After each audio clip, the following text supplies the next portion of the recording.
What's going on? So, just a small update from the basement lab.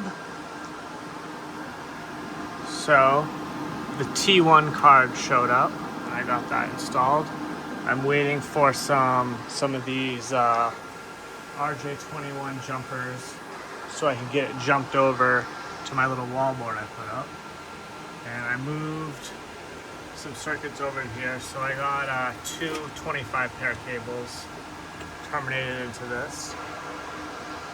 One of them's for the EFM SHDSL, and this one is just for ADSL too. You can see this one's for the modem, and these other two go to those Adtran MTUs. The T1s are going to land here. That's got a 21 connector here and here, so you can make the patches really easy. So the way this card works is really strange, or maybe it's not. You'll see on the back there, there's two of them. So the way they do this is a T1 has a TX pair and an RX pair. So for every individual T1 circuit, you're going to have one pair coming from the TX going towards the T1, the customer end. And then you're going to have an RX pair coming from the customer end going towards the Adtran. So in total you have 4 wires, 2 pairs. Basically they just look at it as splitting the 2 pairs between the 2 connectors. So when this is hooked up to my blocks here, this will be the TX side, this will be the RX side. So I'll take a pair from each block and it will go out to the T1 equipment, which is on its way. You guys will be really interested to see the T1 equipment. I have some basically T1 repeater cards, some smart jacks, and some CO T1 cards that we're going to feed with the T1s from this. And it'll be a very good representation of what you would have out in the real world. The other thing that I have added is our transport network.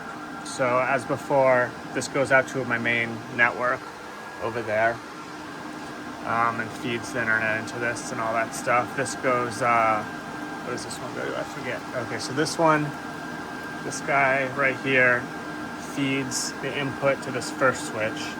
And then between these 2 switches, there's a rep ring, which is basically, it's called Resilient Ethernet Protocol.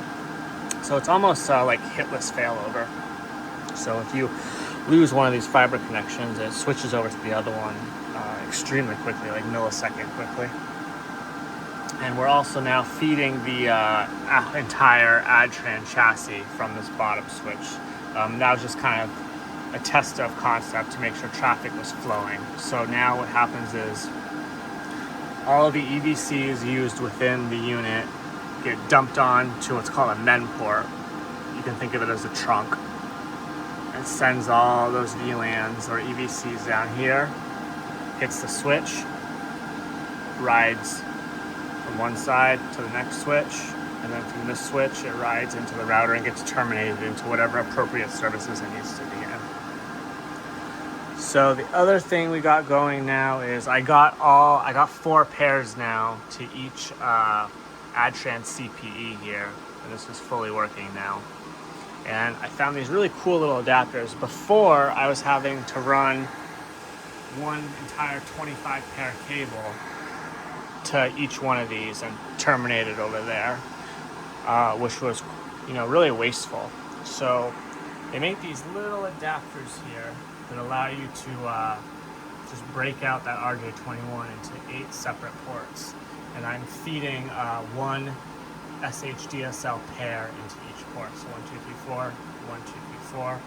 Now this one's a little strange though, so it doesn't seem to line up with the lights. So you can see here it's showing ports 2, 4, 6, and 8. Yet on the device I'm feeding ports 1, 2, 3, and 4. So they're offset for some reason. And this other one down here is slightly different model. This one seems to work fine. Ports 1, 2, 3, 4, and 1, 2, 3, 4.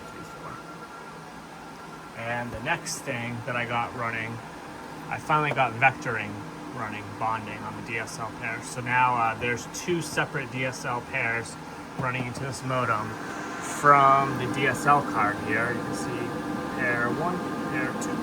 They're both working. And so this gave me a little bit more download and a little bit more upload speed. So I'm glad I got that working. Now the other thing we're going to do is I got some Asadi and Metro NIDs. So these are basically enterprise level CPEs. You would, like if you bought like you know, MPLS or like a high speed internet service like DIA or EDIA, E-Line, ELAN, anything like that, any type of Metro-y Ethernet type system. This is what some companies would use to deliver that service. So one port would come out and go to the service provider core, and the other port would come out and go towards the customer premise equipment. So at some point soon, I'm going to get these hooked up into our little transport core here. And what I think I'm going to do is, one of them I'm just going to do a straight internet service. And then this one I'm going to dump out the voice EVC from the Adtran here.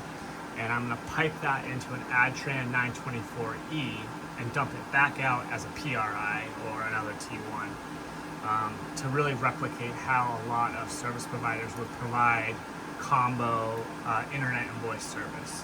So they're basically riding a single pipe into the CPE, and then they're getting .Q1 tags or Q and Q tagging, and they're dumping internet at one port and voice services out of the other port.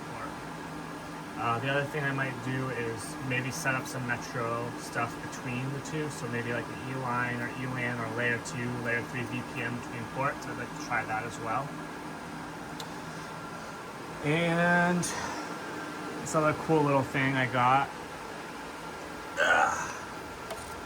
So this right here is a Lineman's T1 HDSL testing device. So what happens is, say you have a customer circuit with a smart jack and a T1 or whatever type of card in it, and you needed to test to make sure, you know, test and figure out where the issue is. What you would do is, excuse the mess of wires here. So what you would do is, you would pop in the matching card for whatever service it is, and then you have your TX pair and your RX pair. And these two pairs would match up with, like I said before, how we have a TX loop and an RX loop. So basically, sorry, I'm trying to hold the camera and do this at the same time. So you would have one pair go to one side, one pair to go to the other. And if that system was working, these cards would power on from the span power, which was like 131 volts or something like that. And your circuit would come up on this card, and then you can use the BATNAM jacks to use your test equipment if you wanted to. You'll notice there's several different cards in this thing. You can switch the ports if you want. It's got this cool little connector. Just plug it in like that. It's a little twist locky thing. I really wish I had more than one of these cables here, because they're really nice cables. I mean, they did a really good job here making these. Super solid cable. But yep, so when I get the T1 stuff running, we can play around with this. And I got some more equipment like this coming. I have another box just like this that houses the actual CO end of this, so it has the central office card that would feed the remote end of these cards, and some other test equipment. So we'll get that running soon enough. So like I said, I'm just waiting on a bunch of RJ21 jumpers, male to females, so I can patch these two over to this. And I don't know what I'm gonna do with this one yet. Probably something. I'll probably mount another one here. Yep, so that is where we're at right now. Slowly getting there. Have a good day. See ya.